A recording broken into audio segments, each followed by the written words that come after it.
Bem-vindos ao Casca de Nós. Hoje nós temos uma história mística, com poderes sobrenaturais, coisas estranhas ocorrendo e, mais importante, a revelação da pessoa mais inteligente do mundo. One Piece, capítulo 1066, A Vontade de Ohara. Antes de começarmos, eu gostaria de me desculpar aqui pela minha voz, eu estou gripado, então se vocês notarem a diferença, é por isso. E como foi um capítulo cheio de coisas, de informações e com muito pouco acontecimentos em si, né? Eu vou falar aqui por tópicos ao invés de fazer página por página, como geralmente eu faço. Então, começando pela Dr. Vegapunk. Revelado seu design de personagem finalmente, depois do Oda ficar tanto tempo apresentando vários Vegapunks, né, da sua divisão, né? Finalmente nós temos a revelação do seu corpo principal, ou do seu corpo verdadeiro. E devo dizer que é um design clássico do Oda, lembrando muitos designs do tipo do Zeff, do Arlong,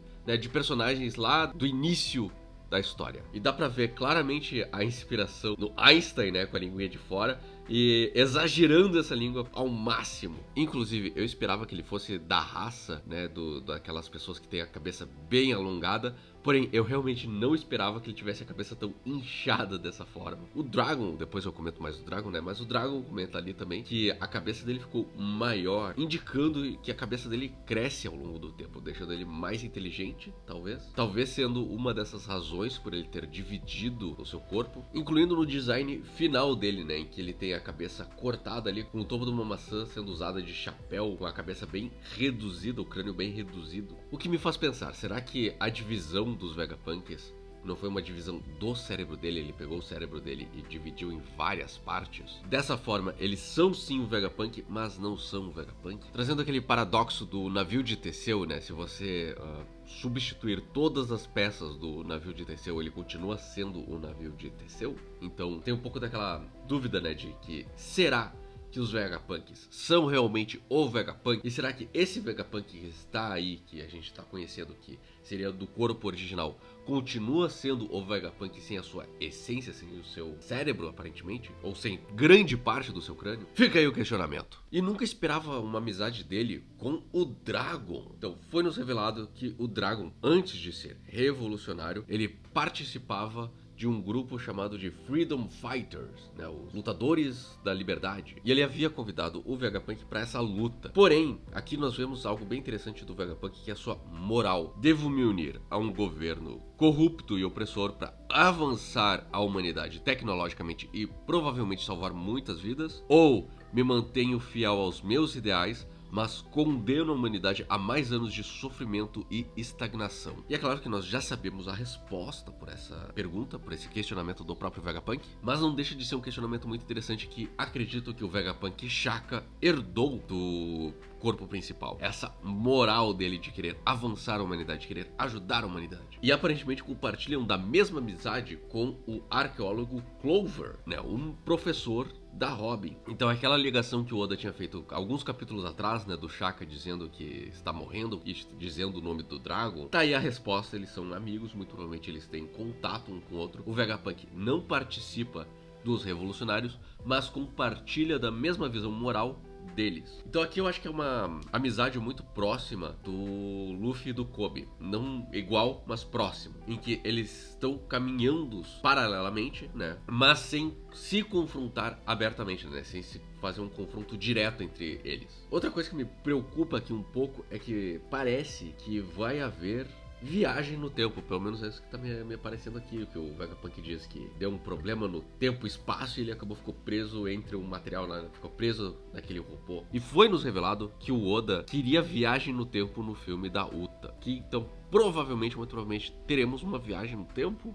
Eu não sei se fico feliz com isso, não sei se fico triste com isso, eu realmente não sei o que sentir com essa informação, mas eu fico realmente preocupado, porque viagem no tempo é algo muito complexo, é difícil dar certo, mas eu tenho fé no Oda, porque o Oda já conseguiu subverter muitas expectativas, muitas das minhas expectativas, e conseguiu fazer coisas sensacionais com algo que eu pensava ser bem ruim ou idiota. Mas agora vamos entrar no foco desse capítulo, que é a Robin, o desejo de Ohara. Sendo a única sobrevivente do massacre, esse encontro entre ela e o Vegapunk, revelando o que aconteceu pós o genocídio, após a destruição da ilha dela, realmente deu uma luz aos acontecimentos e às informações que nós já tínhamos. Então, a vontade que eu tive depois de ler esse capítulo foi de reler o Enies Lobby, todo o arco de Enies Lobby, justamente para tentar pegar as pequenas coisas que foram ditas aqui, né? E essa é, acredito que a maior magia do One Piece, que quanto mais tu lê, quanto mais tu avança na história, mais ressignificados tu vai descobrindo ao longo da narrativa, fazendo uma releitura dessa obra riquíssima, não só de informações, mas de emoções. Descobrimos o passado do Clover, que ele não era exatamente um pirata, mas um aventureiro, né, que desbravava os mares em busca de conhecimento, do conhecimento do século perdido, né, de 900 anos atrás, e criando uma teoria que aparentemente está certa, sem nunca ter visitado a última ilha, a ilha de Laugh Tale, onde está o tesouro One Piece. E que todos que chegam perto de revelar essa informação são apagados da história. E esse é o maior crime que se pode fazer na frente do Dr. Vegapunk, alguém que busca conhecimento, alguém que busca informações e que acabou chegando na mesma conclusão que seu amigo Dr. Clover. E tudo está indicando uma viagem, que a próxima ilha será sim Elbaf, porque depois que eles conseguiram salvar os livros que estavam sendo queimados, né, jogando eles num lago, nos é dada a informação de que os piratas gigantes resgataram esses livros e que muito provavelmente esses mesmos livros estão em Elbaf. E podemos ver que é o Harudin ali que está resgatando os livros, né? O mesmo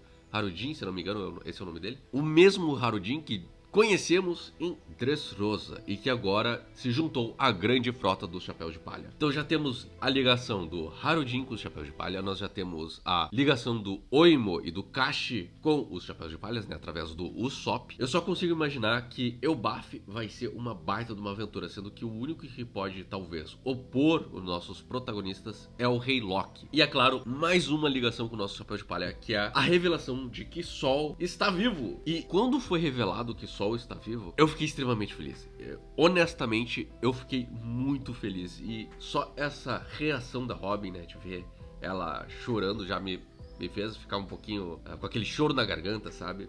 De que possivelmente teremos um reencontro entre o Sol e a Robin. E faz sentido, afinal, o Aokiji estava determinado a matar o Sol naquele momento, mas justo quando ele congelou o Sol, nós tivemos aquele genocídio em que o Akainu explodiu o navio daqueles que estavam conseguindo fugir, dos cidadãos que não tinham nada a ver com a pesquisa do Clover, fazendo ele questionar tudo aquilo, toda a justiça que ele acredita, que realmente é justiça. Então faz sentido dele ter poupado a vida do seu amigo Sol e ter escondido ele em Elbaf. Eu acredito que Sol está sim em Elbaf e Elbaf está sendo extremamente hypado, extremamente construído aqui neste arco. Mais ou menos como o ano estava sendo construído em Punk Hazard e Dressrosa. E aí eu trago questionamento aqui pra vocês. O Sol, ele foi um cara que foi congelado o corpo todo, então ele tá marcado por queimaduras de gelo pelo corpo todo, né? O que os americanos dizem de frostbite. Será que aquele marcado pelo fogo não seria o próprio Sol? Porque o Oda adora fazer isso,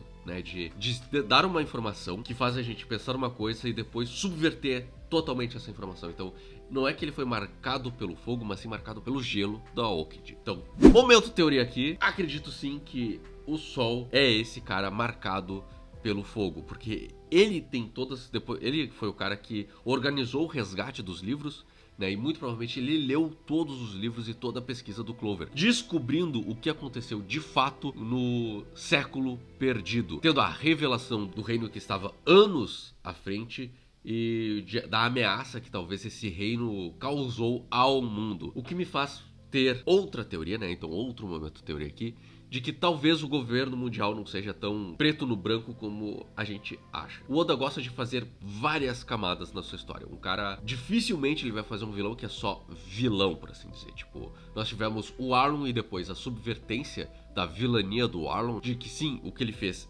é errado, ele é realmente um personagem maligno, porém tem um porquê dele ser assim. Então eu acredito que sim, tem um porquê do governo mundial agir do jeito que é. O que me faz acreditar que talvez o governo mundial esteja protegendo a humanidade de si mesma, algo bem estilo Gurren Lagann, né, de talvez essa tecnologia vai destruir o mundo, tem a capacidade de destruir o mundo e não podemos ter isso, então vamos manter a tecnologia na base onde está, né?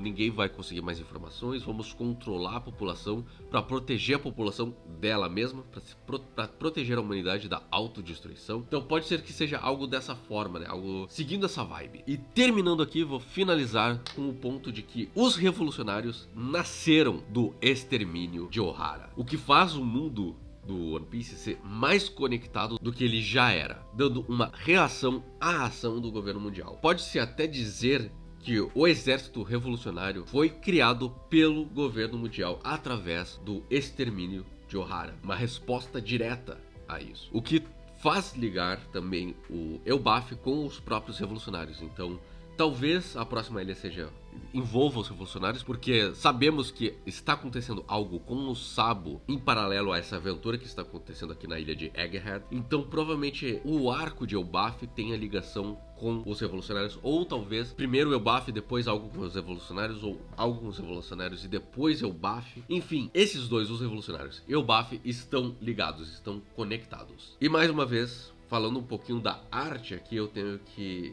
criticar o Oda, porque mais uma vez ele colocou balões de fala numa página dupla, bem no meio da página dupla, fazendo difícil a leitura na impressão física, né? Então, sinceramente, ele não fazia isso antes de Dressrosa, né? Ele não fazia esse tipo de coisa. Então, eu acredito que ele começou a fazer isso depois da troca do editor, né? Que ele tá com o editor novo, é a primeira vez que ele tá trabalhando como editor, e muito provavelmente isso aqui é um erro do próprio editor. Isso é um erro do Oda, né? Dele não perceber, mas é um erro muito maior do editor de não apontar pro Oda, tipo, não põe o balão aqui porque vai ser cortado depois na impressão final. Eu quero muito pegar a impressão, o livro do One Piece depois, e ver como é que ficaram essas cenas, essas páginas duplas no encadernado, pra ver se realmente cortou ou não, porque se cortou, isso é um erro grande do Oda, tipo, muito, muito grande. Tipo, a narrativa tá ótima, né? O enquadramento está perfeito, porém, colocar os balões de fala ali no meio é realmente um erro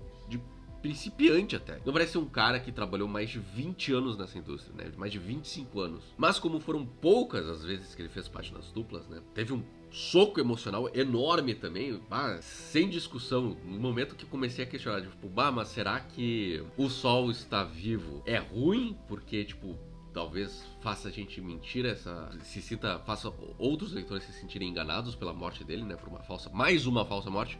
Mas não, eu realmente acho que faz sentido ele estar vivo. E eu não quero mentir pra mim mesmo, porque eu fiquei extremamente feliz dele estar vivo. E eu estou extremamente animado por uma possibilidade de reencontro entre a Robin e o Sol. Então, mais uma possibilidade, mais um soco emocional lá pra frente, mais essa promessa que o Oda está fazendo. 8 cascas de nozes de 10 para One Piece 1066. Muito obrigado por ter assistido o vídeo até ao fim. Não se esqueça de comentar aqui embaixo o que você achou do capítulo, quais são as suas teorias, o que vocês acham, o que vocês perceberam que talvez eu não tenha percebido, o que vocês acharam do design do Dr. Vegapunk. Ridículo demais? E um aviso aqui, estou retornando com o RPG lá no meu servidor do Discord. Então se você gosta de RPG e gostaria de participar, clica no link ali embaixo, entra no Discord e dá um oi pro pessoal. E pra quem não sabe, eu tenho meus próprios quadrinhos Honra e Akarasu lá no Webtoon, né? O Honra está disponível na Amazon por Kindle, né, ou por digital PDF. E se você não gosta do Kindle ou não gosta de ler em PDF, você pode se tornar um apoiador. Com R$10 você ganha acesso a todos os quadrinhos que não estão disponíveis de graça, como Akarasu, que está de graça no Webtoon. Mais uma vez eu quero agradecer por terem visto o vídeo até o fim. Muito obrigado. E lembrem-se, as árvores somos nós.